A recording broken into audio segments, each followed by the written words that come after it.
La première chose qui m'a marqué dans ce nouvel épisode de koh la légende, c'est qu'on a vraiment eu le droit à des épreuves magnifiques.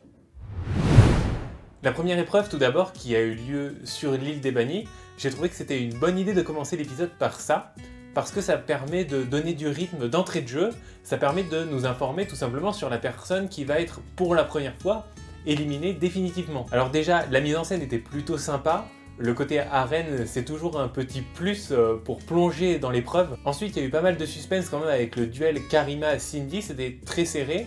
C'était quand même pas rien parce que c'était pour conserver sa place dans l'aventure. Et puis Patrick, franchement on peut dire qu'il était assez loin, c'est une défaite qui est assez logique. Alors moi je suis déçu parce que je pense que ses stratégies auraient vraiment apporté au jeu, et puis c'est un aventurier qui est assez marrant, assez sympa à regarder, mais le jeu en a décidé ainsi et sur cette épreuve il était clairement plus faible que les autres. Ensuite, l'épreuve de confort, un classique de koh Lanta, toujours très sympa à regarder. Le fait de devoir transporter la vasque, ça demande beaucoup de synchronisation, beaucoup de communication, alors c'est un peu difficile à analyser. On a vu que les jaunes étaient devant tout le long de cette épreuve.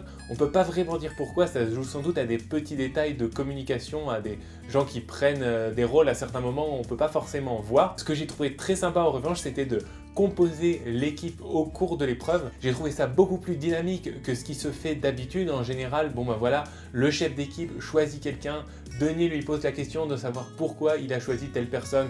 On a une explication qui est souvent un peu fastidieuse. Là au moins, c'était au cours d'une épreuve avec à chaque fois un aventurier qui devait faire lui-même le choix de la personne qu'il amènerait dans son équipe. Donc c'était un peu différent, ça donnait un peu une responsabilité à tout le monde. Et puis le parcours est quand même assez chouette à regarder, c'est beaucoup plus dynamique que simplement choisir des aventuriers qui sont alignés en rang d'oignon. Donc vraiment sympa la façon dont ils ont organisé la répartition des équipes dans ce koh Lanta. Et enfin l'épreuve d'immunité, pareil, un classique, le relais de natation. C'est un peu dommage que Cindy n'ait pas été là, surtout dans la mesure où c'était quand même très serré avec Karima pour l'élimination, parce que Cindy, et elle l'a rappelé au début de l'aventure, son point fort ça reste quand même les épreuves aquatiques, et c'est vrai. Elle avait réalisé une super performance dans l'épreuve où il faut avancer des pierres au fond de l'eau, donc on peut imaginer qu'elle aurait été performante dans cette épreuve également. Malheureusement, elle n'aura pas eu l'occasion de s'exprimer. Les stratégies étaient complètement opposées, avec les jaunes qui avaient décidé de faire partir les meilleurs en premier, justement pour pouvoir les faire repasser par la suite. Et les rouges n'ont pas choisi cette option, ils ont choisi de faire partir des plus faibles en premier, donc en l'occurrence c'était Alexandra. Finalement c'est cette stratégie qui a été payante, j'ai pas bien compris pourquoi. Pour moi la logique voudrait que si vous faites partir les meilleurs en premier, une fois que tout le monde sera passé, c'est les meilleurs qui vont repasser, donc les meilleurs passeront plus souvent. C'est pas comme ça que ça a fonctionné, en l'occurrence du côté des rouges ça s'est beaucoup mieux passé. Effectivement ils avaient du retard au début, mais au cours de l'épreuve, ils ont progressivement rattrapé, ils ont dépassé les jaunes et ils ne sont jamais refait rattraper. C'est quelque chose que je ne comprends pas vraiment, mais en tout cas, ça s'est très bien passé pour eux. Bien sûr, on ne peut pas parler de cet épisode sans évoquer la stratégie féminine. Si on regarde cette stratégie, honnêtement, c'est juste super bien joué. C'est exactement ce qu'il faut faire dans koh Lanta. C'est instauré par Kumba, qui est une personnalité assez forte, qui a réussi à convaincre les autres de la nécessité de s'allier très tôt dans l'aventure.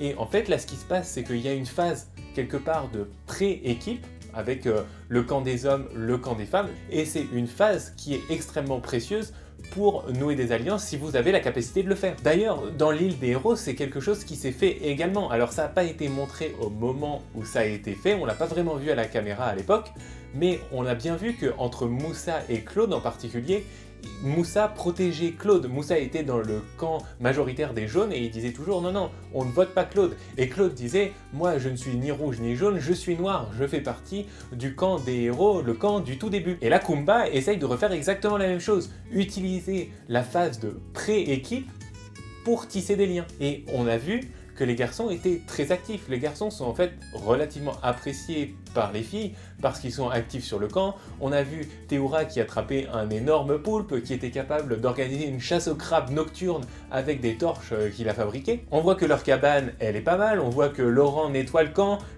même Alexandra a reconnu que c'était un peu les mecs qui faisaient tout sur son camp à elle. Mais ce qui est intéressant de voir, c'est que malgré tout ça, c'est l'alliance des femmes qui doit rester dans leur tête, ou en tout cas dans la tête de Kumba, d'Alix, Jade aussi, aime beaucoup cette alliance, tient à ce que cette alliance perdure, parce que ils ont beau pécher, ils ont beau être actifs, etc.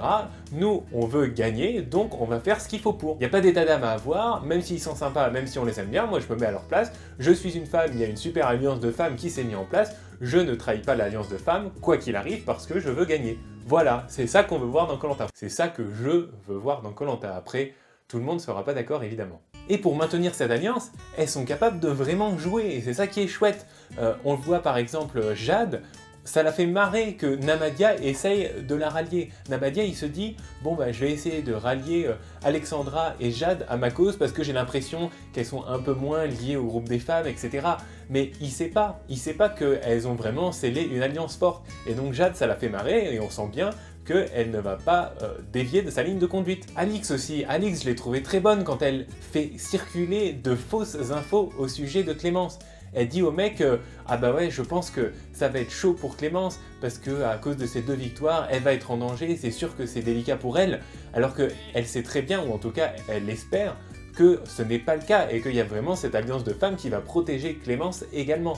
Mais elle fait courir le bruit justement pour que l'alliance des femmes ne se voit pas. C'est super habile, il faut absolument faire ça pour que l'alliance tienne jusqu'au bout. En plus, ce qui arrange leurs affaires, c'est que la dite Clémence, elle cherche un collier. Alors elle, je pense que c'est pas du jeu, c'est vraiment qu'elle se sent en danger parce qu'elle se dit quand même, moi avec mes 2 victoires, tout le monde a voté contre moi un peu au début, il faut quand même que j'assure mes arrières. Si cette alliance de filles ne marche pas, bah faut que j'ai quelque chose dans la poche, à savoir un collier que je puisse sortir au moment opportun.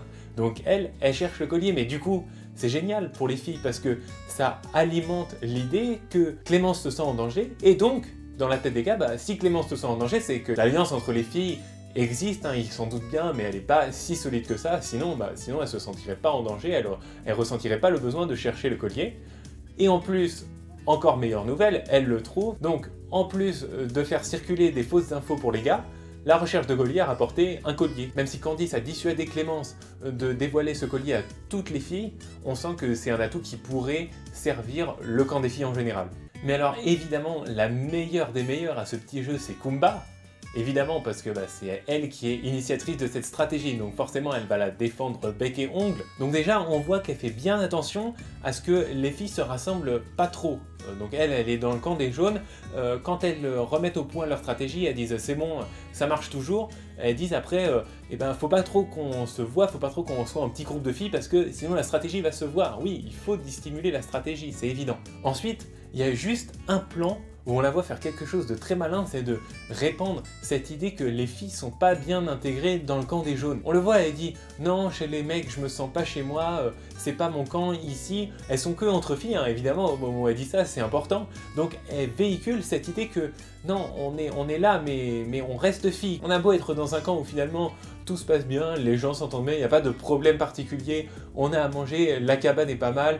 Eh ben non, on n'est pas exactement ici chez nous, faut qu'on reste entre filles quoi.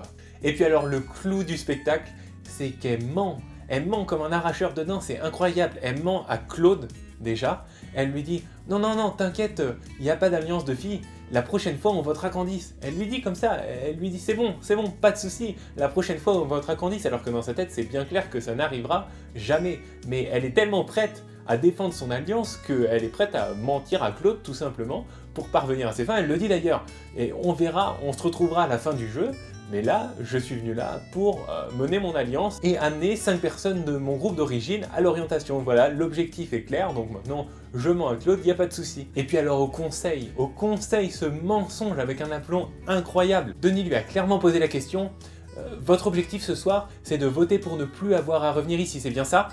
Et là, Kumba, avec un aplomb incroyable, lui répond « Tout à fait, Denis, tout à fait ». Donc, on est dans un exemple de mensonge grossier au conseil qui passe crème. Et c'est vrai que j'ai beaucoup critiqué Denis récemment parce qu'il dévoilait les stratégies et que ça tuait un peu le jeu. Et là, je trouve qu'il l'a très bien fait, il a très bien amené les choses. Il a juste posé la question pour la pousser à mentir en fait, pour la pousser à montrer que elle cachait son alliance pendant les conseils, mais il n'a pas plus insisté, il n'a pas cherché à dire « Et dites donc, est-ce qu'il n'y aurait pas une alliance de filles ?» Non, il ne faut surtout pas qu'il fasse ça, il ne l'a pas fait et c'est très bien. On a juste pu entendre Kumba mentir de la plus belle des façons. En plus, Kumba c'est quand même quelqu'un qui disait au premier conseil qu'il fallait voter au mérite, elle prônait le sacro-saint mérite pour voter dans koh. Et donc l'opportunisme dont elle fait preuve là, c'est quand même assez incroyable. Elle a complètement viré de bord, maintenant il n'y a pas de mérite qui tienne, c'est l'alliance, l'alliance, l'alliance. Et elle a bien raison à mon sens, elle a bien raison. Le but c'est de gagner, il faut savoir s'adapter, il faut savoir changer son discours en fonction du contexte, et c'est peut-être ça qui l'amènera au bout. Maintenant, il y a quand même plusieurs éléments qui montrent que rien n'est fait pour les filles.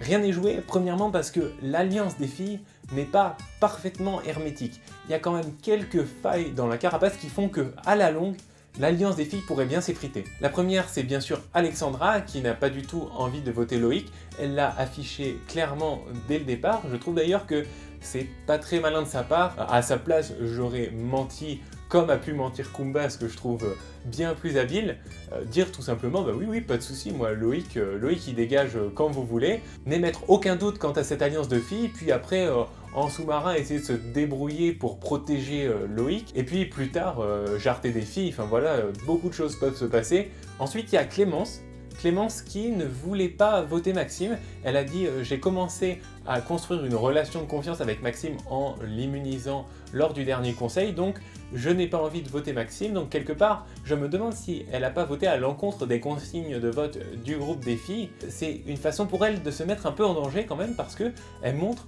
qu'elle n'est pas totalement dévouée à cette alliance, et donc si jamais pour les filles il y a un choix à faire d'une fille à éliminer, ben peut-être qu'elle se place en tête de liste justement par son vote en dehors des consignes de vote qui ont a priori été données par le groupe des filles. Et puis rien n'est joué pour les filles aussi parce que les garçons, même s'ils ne se doutent pas que l'alliance des filles est aussi forte, ne sont pas complètement idiots. Alors dans certains cas ça tombe un peu à l'eau, comme une fois de plus Namadia qui entreprend de rallier Alexandra et Jade, ça ne marche pas. Il y a aussi Théoura et Laurent qui ont bien compris que chez les rouges, le binôme Loïc-Alexandra allait jouer un rôle charnière, justement parce que c'est un binôme qui ne respecte pas les équipes de départ, et donc ils ont bien compris qu'il y avait un enjeu, il y avait quelque chose à jouer à ce niveau-là. Alors concrètement, ils n'ont pas encore fait grand-chose, mais on voit qu'ils ont une bonne compréhension du jeu assez tôt. Et enfin, toujours dans la même idée d'évaluer un peu la compréhension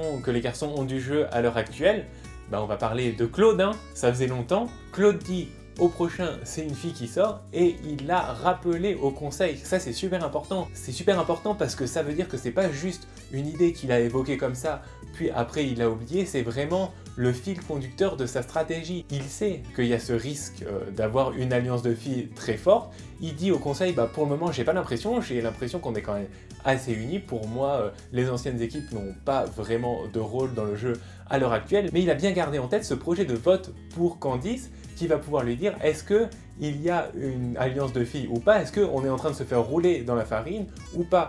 Donc du coup, si on résume la situation à l'heure actuelle, on a une belle alliance de filles, trans-équipe qui essaye de rester la plus discrète possible, la plus solide possible et qui arrive dans une certaine mesure, mais il y a quelques éléments un peu inconstants, quelques failles dans le dispositif on va dire, et puis il y a les garçons qui sont moins unis, qui ne sont pas encore au courant de cette alliance forte qui s'est mise en place, mais qui arrivent à glaner des infos. On a vu du très beau jeu, du très grand koh-lanta, des belles épreuves, enfin bref, tout ce qu'on aime, et j'ai vraiment hâte de savoir ce qui va se passer la semaine prochaine.